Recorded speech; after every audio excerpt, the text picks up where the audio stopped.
Memasuki pelayanan firman, mari saudara-saudara kita menaikkan doa, memohon pertolongan Roh Kudus.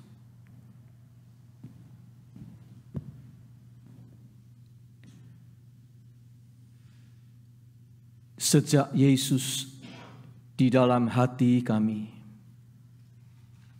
Roh Kudus mendiami hati kami.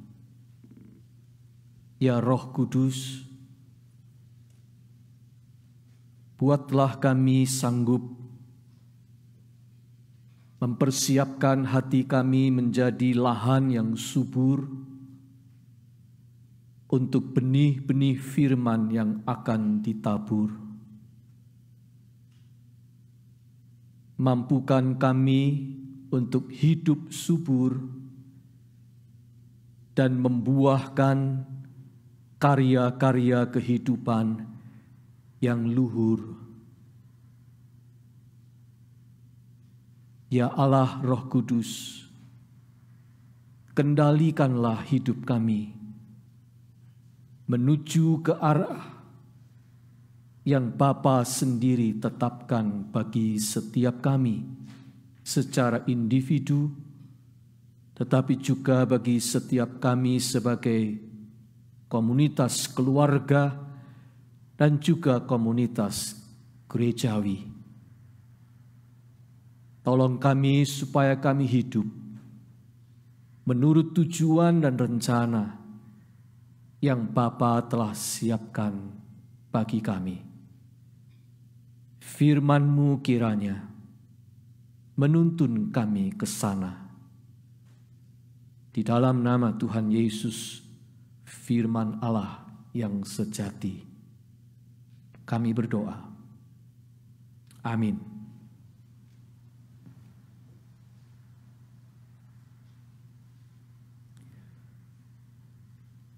Pemberitaan firman Tuhan hari ini, saudara-saudara, diambil dari Kitab Kejadian pasal 33. Kita membaca ayat 1 hingga ayat yang ke-11. Saya undang jemaat sekalian untuk bangkit berdiri.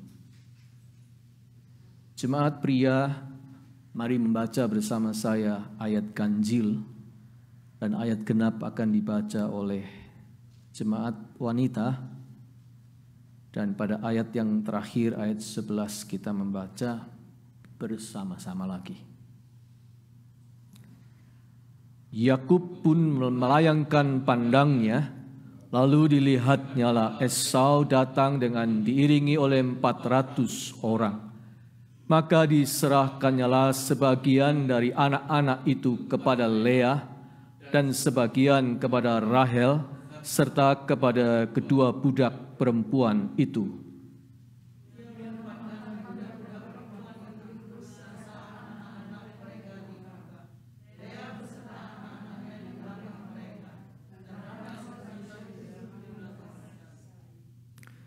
Dan ia sujud sampai ke tanah 7 kali, hingga ia sampai ke dekat kakaknya itu.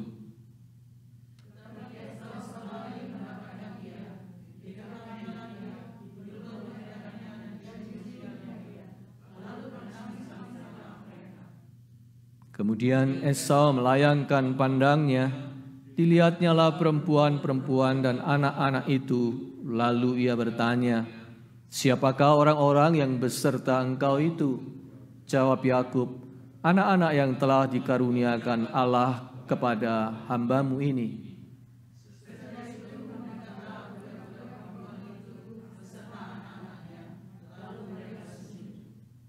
Mendekat jugalah Lea beserta anak-anaknya dan mereka pun sujud. Kemudian mendekatlah Yusuf beserta Rahel dan mereka juga sujud.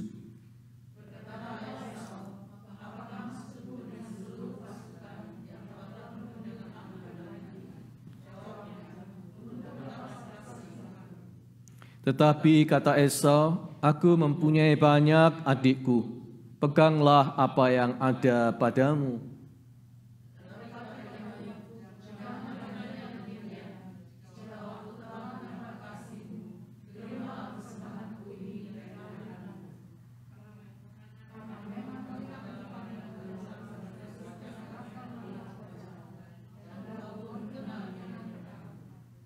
Terimalah kiranya pemberian tanda salamku ini yang telah kubawa kepadamu, sebab Allah telah memberi karunia kepadaku dan aku pun mempunyai segala-galanya. Lalu dibujuk-bujuknya lah Esau sehingga diterimanya. Demikianlah pembacaan Alkitab.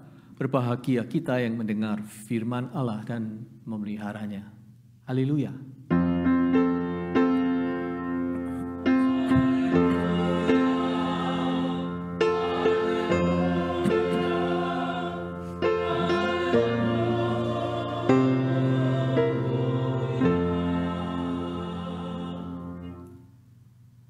Silakan duduk kembali.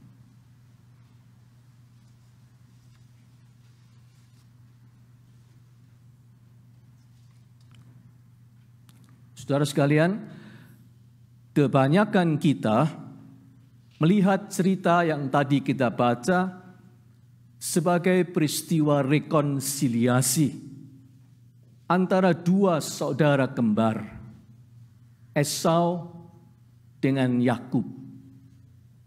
Mereka berdamai kembali sesudah perampasan hak kesulungan Esau oleh Yakub 20 tahun silam. Waktu itu Yakub melarikan diri karena Esau berniat dan bertekad untuk membunuhnya. Kejadian 27 ayat 41. Tetapi apa jadinya sekarang? Kitab Kejadian melukiskan dengan indahnya. Tetapi Esau berlari mendapatkan dia. Didekapnya dia. Dipeluk lehernya. Dan diciumnya dia. Lalu bertangis-tangisanlah mereka. Memang indah dan mengharukan. Terjadi rekonsiliasi. Tetapi kali ini saya ingin mengajak kita untuk melihat kejadian ini dari sisi lain. Sebab cerita ini bukan hanya tentang rekonsiliasi, melainkan terkandung di dalamnya sebuah reformasi, pembaruan dalam hidup Yakub. Dan itu ditandai pertama-tama dengan pemberian nama yang baru kepadanya oleh Tuhan. Di pasal 32 ayat 28 disebut demikian. Lalu kata orang itu, namamu tidak akan disebutkan lagi Yakub, tetapi Israel. Sebab engkau telah bergumul melawan Allah dan manusia, dan engkau menang. Selanjutnya, cerita dalam bacaan kita hari ini juga dibingkai dengan petunjuk waktu, seperti yang disebut di pasal 32 ayat 31. Lalu tampaklah kepadanya matahari terbit ketika ia telah melewati Peniel, dan Yakub pincang karena pangkal pahanya.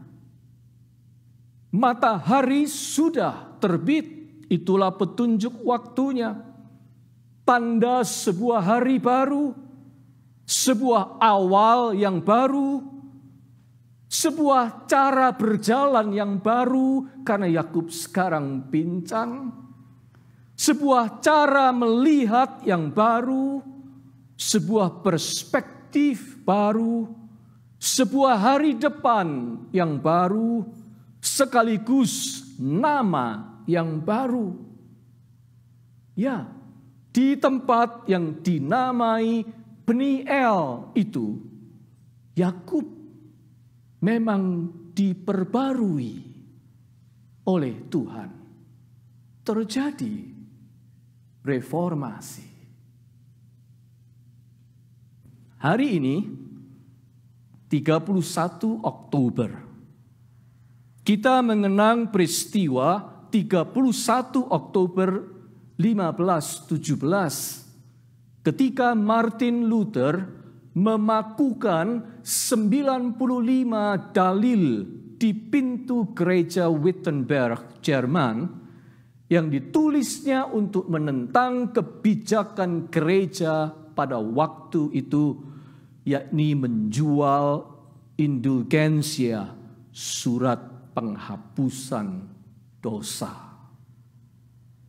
Peristiwa yang kemudian memicu pembaruan besar-besaran reformasi dalam tubuh gereja melalui gerakan Protestantisme. Hari yang sekarang kita peringati sebagai Hari Reformasi. Apabila kita melihat secara keseluruhan, saudara-saudara, sebenarnya bukan Martin Luther yang membarui gereja. Ia hanya alat di tangan Tuhan. Tuhanlah yang membarui gereja. Tuhanlah sang reformator yang sebenarnya. Oleh karena itu, hari ini kita akan merenungkan pembaruan yang dilakukan Tuhan di dalam hidup kita, anak-anaknya. Saudara-saudara, bicara tentang pembaruan yang dilakukan Tuhan, pembaruan yang dilakukan Tuhan itu cirinya, sifatnya selalu mengguncang kenyamanan kita. Menggoyang comfort zone yang kita miliki. Atau yang sedang kita nikmati selama ini. Diguncang. Alkitab menggambarkannya seperti peran seekor induk Raja Wali terhadap anak-anaknya. Kitab Ulangan 32 ayat 11 mengatakan begini. Laksana Raja Wali menggoyang bangkitkan isi sarangnya, melayang-layang di atas anaknya, mengembangkan sayapnya, menampung seekor dan mendukungnya di atas kepaknya. Sarang bagi anak burung Raja Wali adalah comfort zone. Jikalau tidak dibongkar, tidak diguncang, tidak dijungkir pada waktunya oleh induknya, anak-anak burung Raja Wali itu akan nyaman di situ dan mereka tidak akan kunjung belajar untuk terbang sendiri menjadi burung Raja Wali. Cara untuk bisa membuat mereka terbang adalah mengguncang sarang itu. Seperti itulah cara Tuhan membarui kita. Mengguncang comfort zone kita. Mengapa? Mengapa Tuhan itu mengguncang comfort zone kita demi memperbarui kita? Sebab di dalam comfort zone kita memang ada hal-hal yang harus disentuh dan kemudian diperbarui. Sebagaimana contoh yang bisa kita lihat dalam kehidupan Yakub. Hal-hal apa saja itu di dalam comfort zone kita yang perlu disentuh dan diperbarui, kita akan melihatnya satu persatu. Yang pertama, saudara-saudara, di dalam comfort zone kita seringkali ada ketakutan yang diam-diam disembunyikan.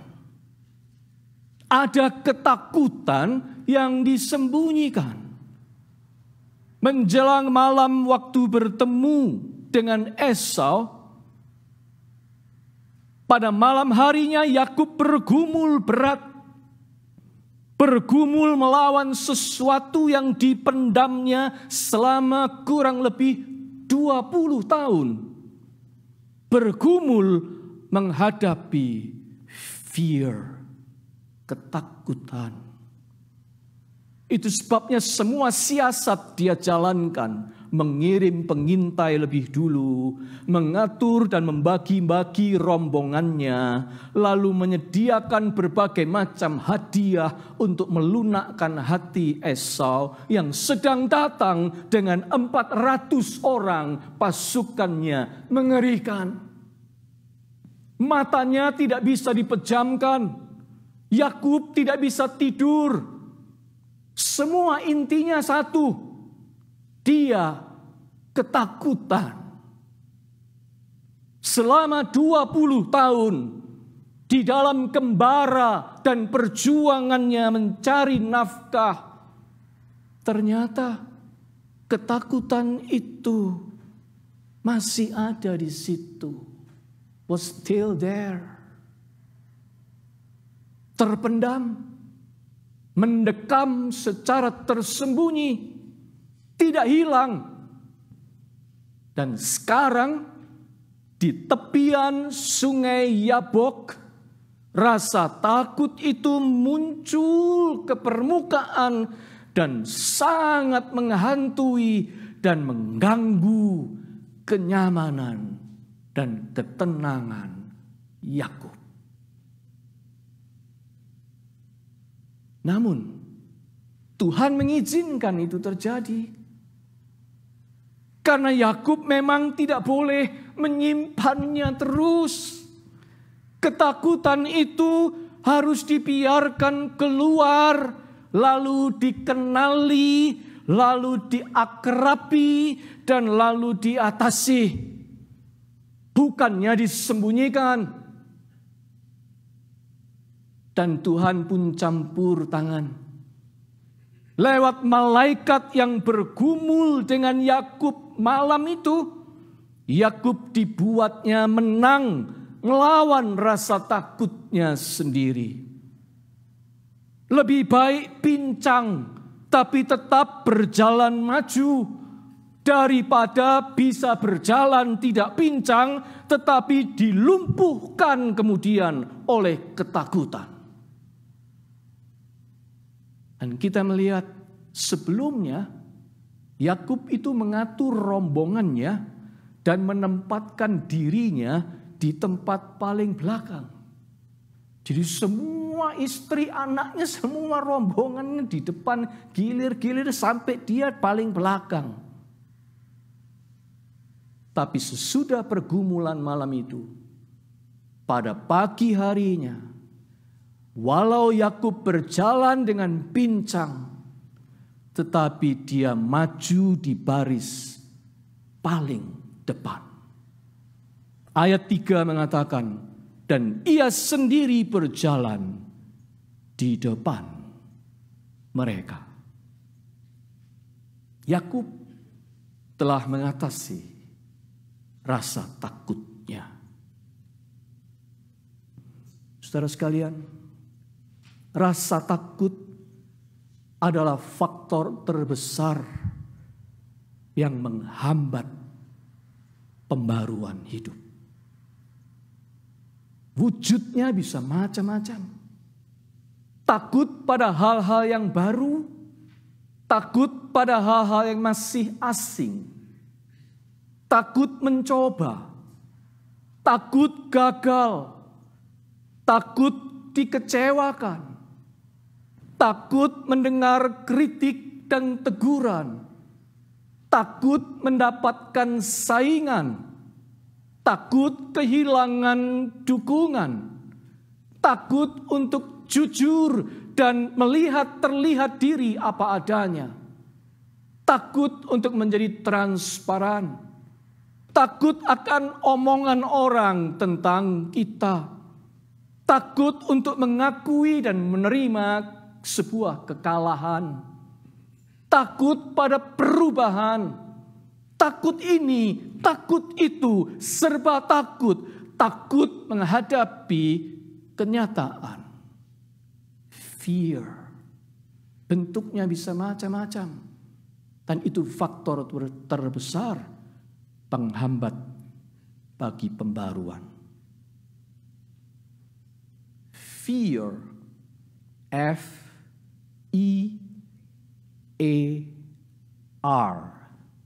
fear, has two meanings. The first one, forget everything and run. Forget everything and run. Or, second, face everything and rise. Face everything and rise. The choice is yours. Yakub sebelumnya adalah Yakub yang forget everything and run. Dia berusaha keras untuk melupakan yang tidak mungkin dilupakan. Dengan kata lain, dia membiarkannya tersimpan, terpendam terus. Dan berusaha untuk lari menghindar. 20 tahun itu adalah masa pelarian bagi Yakub. Esau sudah tidak mengejarnya, tetapi dia tetap dikejar dirinya sendiri. Rasa takutnya tetap mengejar dia. Tetapi sekarang kita melihat Tuhan membuat Yakub menempuh jalur fear yang kedua.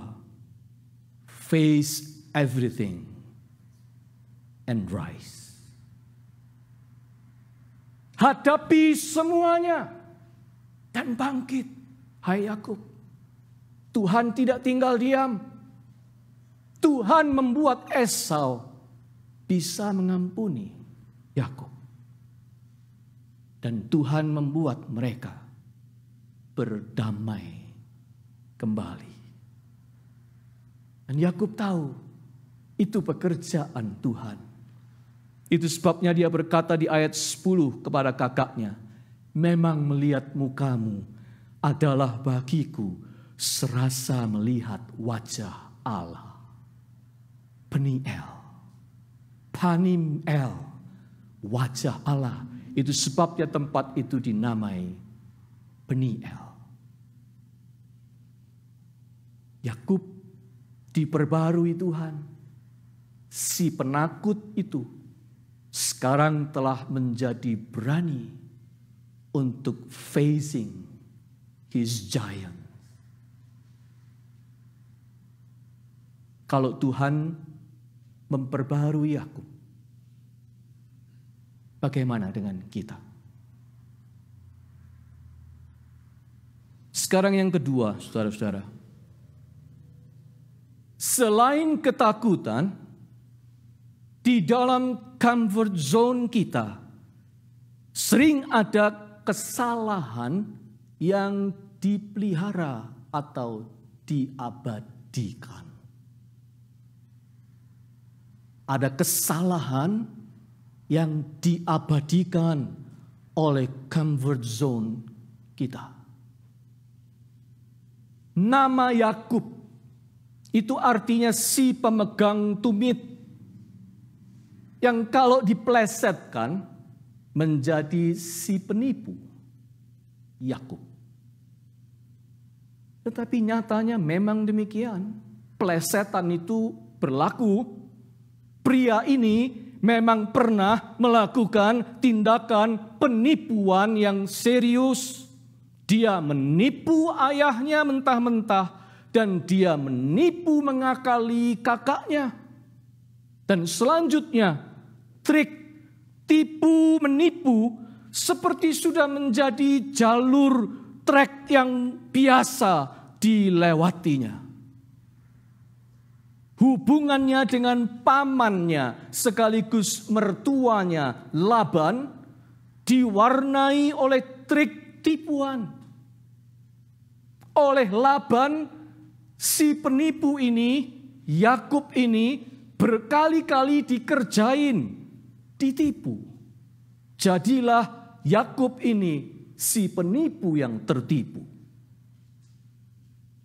Menipu adalah sebuah dosa, kesalahan serius. Tetapi tanpa disadari sepenuhnya, Yakub sudah mengabadikannya di dalam tahun-tahun perjalanan hidupnya yang penuh liku-liku itu.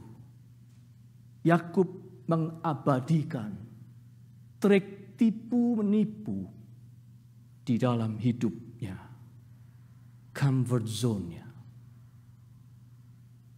Saudara, kita pun bisa berendam di dalam kenyamanan, melakukan kesalahan bahkan dosa yang telah menjadi begitu biasa dan tidak terasa seriusnya lagi. Bisa. Dalam comfort zone, kesalahan itu malah kita rawat. Kesalahan itu malah kita abadikan. Tidak mesti berupa penipuan atau ketidakjujuran. Bisa bentuknya adalah kemalasan. Misalnya, malas berdoa, malas baca Alkitab. Malas berbakti, malas melayani. Malas bersekutu. Malas berdisiplin, malas bergaul, malas belajar, dan seterusnya. Bisa menjadi sebuah comfort zone yang kita abadikan. Atau bentuknya bisa berupa keangkuhan, kesombongan yang awet, dipelihara, karena selalu kita tidak mau kalah, maunya menonjol, suka pamer-pamer jasa sendiri, suka merendahkan orang lain. Itu lama-kelamaan akan membuat keangkuhan kita awet, kita pelihara dalam sebuah comfort zone. Dan salah satu kesalahan terbesar di dalam hidup kita adalah kalau kita terus membiarkan sesuatu yang salah sampai akhirnya tidak terasa lagi sebagai kesalahan. Comfort zone yang mengabadikan sebuah kesalahan. Gereja pada abad 16 juga begitu. Terbuai dalam kenyamanan sehingga ketersesatannya malah diabadikan. Gerakan reformasi Protestan mengguncang kemapanan dan kenyamanan yang mengabadikan ketersesatan itu. Itulah pembaruan oleh Tuhan. Reformasi. Kembali kepada Yakub.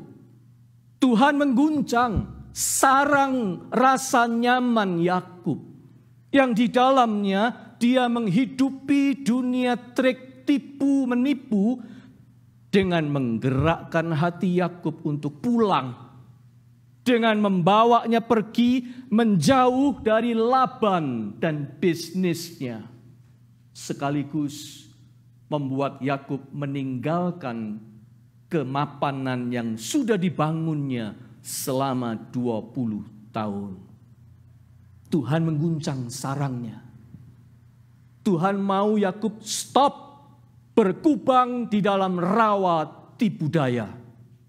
Bahkan Tuhan mengganti namanya yang ikut mengabadikan dunia tipu daya itu, Yakub si penipu. Alkitab bercerita Bertanyalah orang itu kepadanya, siapakah namamu? Sautnya, Yakub. Lalu kata orang itu, namamu tidak akan disebutkan lagi Yakub, tetapi Israel. Kejadian 32 ayat 27 dan 28. Tuhan membaharui Yakub dari kesalahan yang sempat membeku karena diabadikan oleh comfort zone selama 20 tahun. Kalau Tuhan membaharui Yakub, bagaimana dengan kita dan keluarga kita? Sekarang yang terakhir, ketiga. Di dalam comfort zone kita, acap kali juga ada kebutuhan yang diabaikan. Saudara-saudara, kehidupan ini sangat tidak sempurna, kita tahu. Kita semua memiliki kebutuhan. Tetapi tidak selalu kebutuhan itu terpenuhi dengan baik. Termasuk ada yang tidak terpenuhi karena lama terabaikan.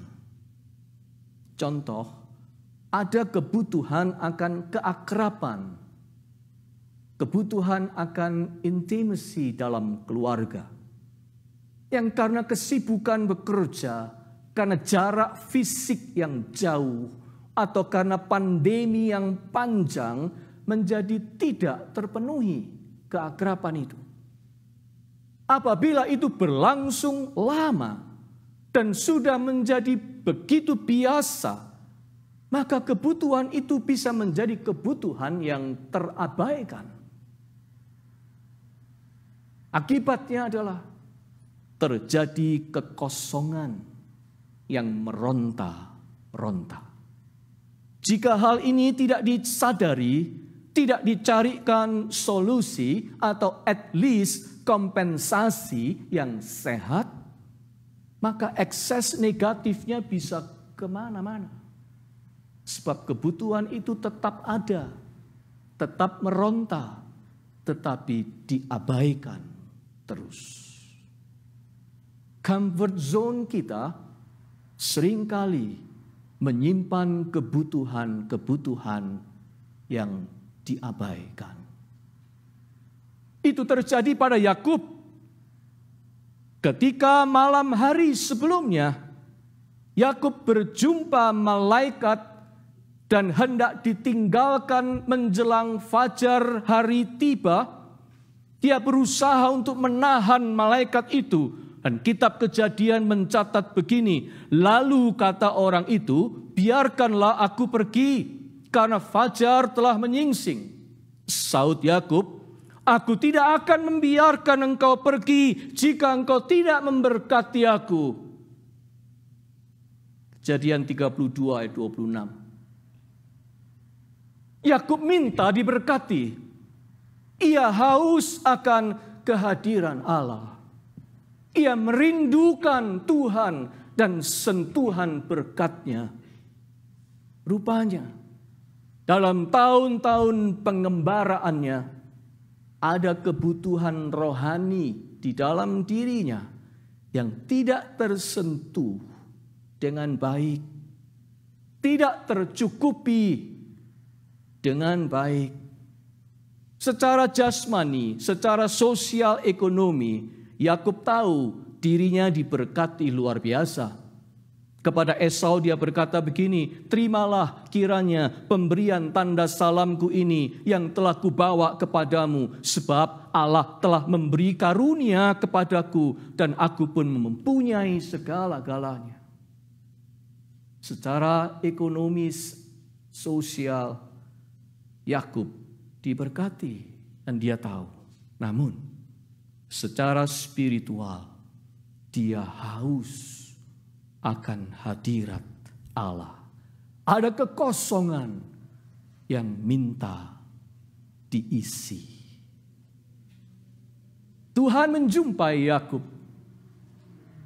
mengguncang wilayah rasa nyamannya dengan sebuah pukulan sampai dia pincang. Tetapi serentak di dalam perjumpaannya yang dahsyat di Peniel itu, Yakub disadarkan akan kehausannya, kebutuhan rohaninya yang terabaikan selama itu. Yakub merindukan sentuhan berkat hadirat Allah. Saudara sekalian, tidak akan ada pembaruan jikalau tidak akan ada pembaruan yang berarti jikalau kebutuhan-kebutuhan yang utama di dalam hidup kita terus-menerus diabaikan atau ditelantarkan, apalagi kebutuhan akan keakraban dengan Tuhan. Tuhan menjumpai Yakub dalam kegelisahan jiwanya malam itu untuk memperbarui dia. Saudara sekalian, diri kita, keluarga kita, gereja kita, seiring perjalanan waktu senantiasa memerlukan pembaruan, reformasi. Perlu disegarkan dan diperbarui. Jika tidak, kita akan membeku di dalam comfort zone yang kemungkinan besar menyimpan ketakutan tersembunyi atau kesalahan yang diabadikan atau kebutuhan yang terus-menerus diabaikan. Pembaruan adalah sesuatu yang sehat. Pembaruan itu mutlak kita perlukan dalam hidup ini. Tanpa pembaruan, kita pasti akan terlena dalam buaian comfort zone kita. Oleh karena itu, marilah kita memeriksa diri. Adakah ketakutan-ketakutan tersembunyi yang belum kita kenali dan kita atasi? Adakah kesalahan-kesalahan serius yang harus kita hentikan dan tinggalkan? Adakah kebutuhan-kebutuhan penting yang cenderung kita abaikan selama ini? Dan mari kita juga belajar untuk melihat setiap perubahan yang terjadi dalam hidup kita.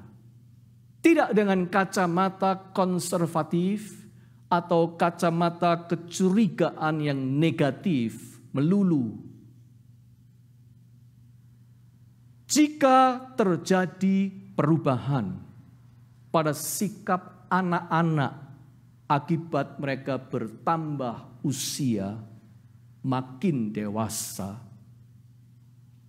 itu berarti sebuah panggilan bagi orang tua untuk membaharui pola hubungan orang tua anak.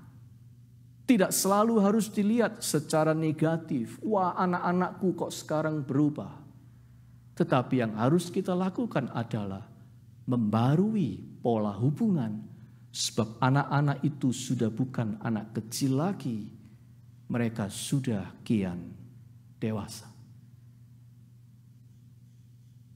Jika wajah gereja tidak lagi seperti tahun-tahun sebelumnya, atau wajah gereja tidak lagi seperti dulu sebelum pandemi, itu berarti memang harus ada adjustment, ada renewal di sana sini untuk kita mengikuti perubahan-perubahan yang terjadi. Sementara dunia ini terus berubah, kita perlu membuka diri untuk terus diperbarui oleh Tuhan. Sungguh tepat semboyan pembaruan yang selalu didengungkan oleh gerakan reformasi gereja, yaitu Ecclesia Reformata Semper Reformanda Secundum Verbum Dei, yang artinya gereja diperbarui dan harus senantiasa diperbarui seturut dengan firman Allah. Amin.